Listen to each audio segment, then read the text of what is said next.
Hi, my name is Jaden Evans, and today I want to talk to y'all about poverty and homeless throughout our entire nation.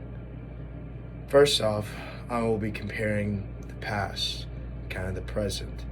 The past meaning like my lifetime, our lifetime, growing up and seeing poverty throughout our entire nation with our eyes.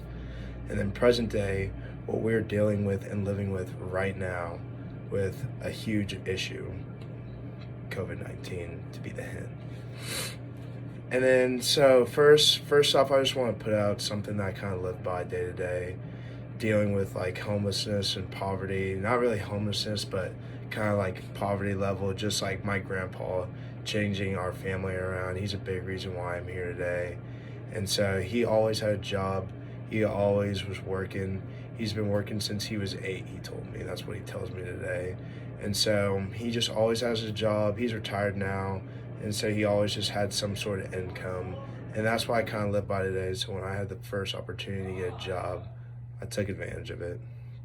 But besides that, I want to bring up the past first.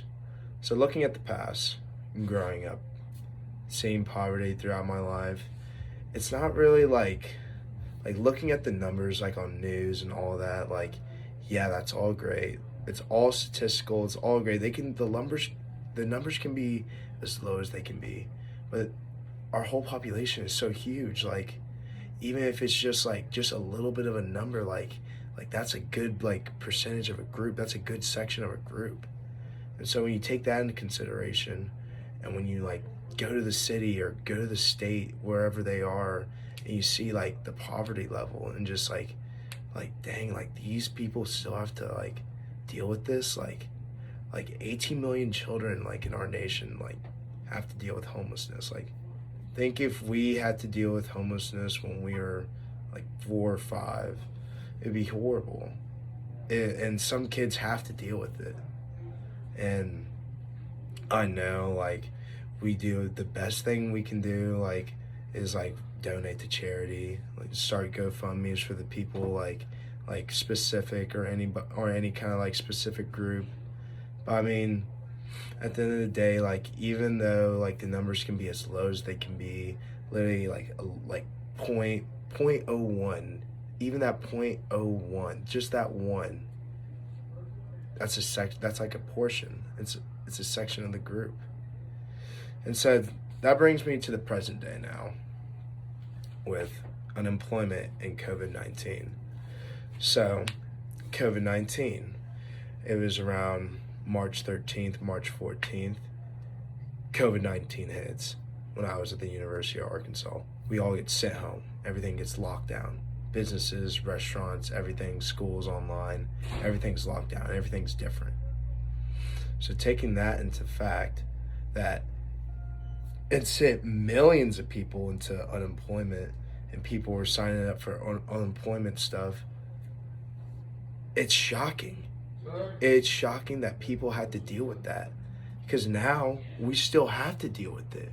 We still are dealing with it, and we don't know what's going to happen. We don't know when a vaccine will be ready, and so we don't know like when everything will be back to normal, when everybody can go back to their normal day jobs.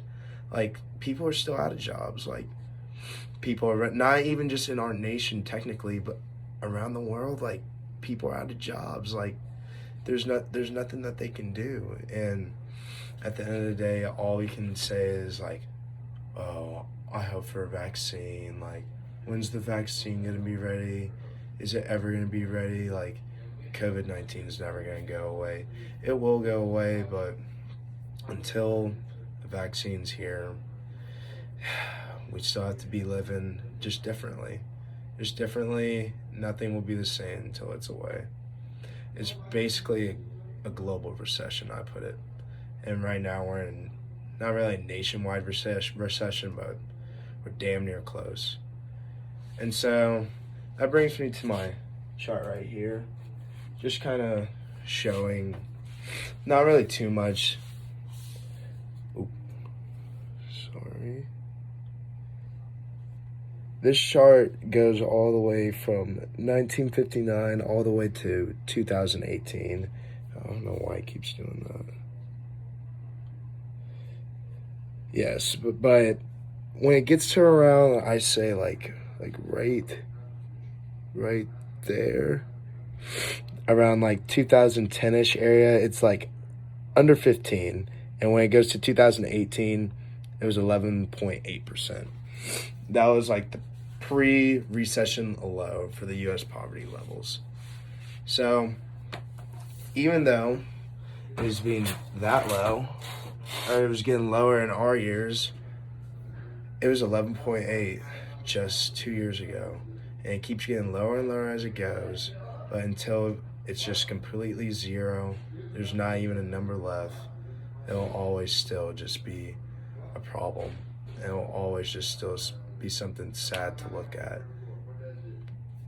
But we can do our best to help, and that's what I encourage people to do. Thank you.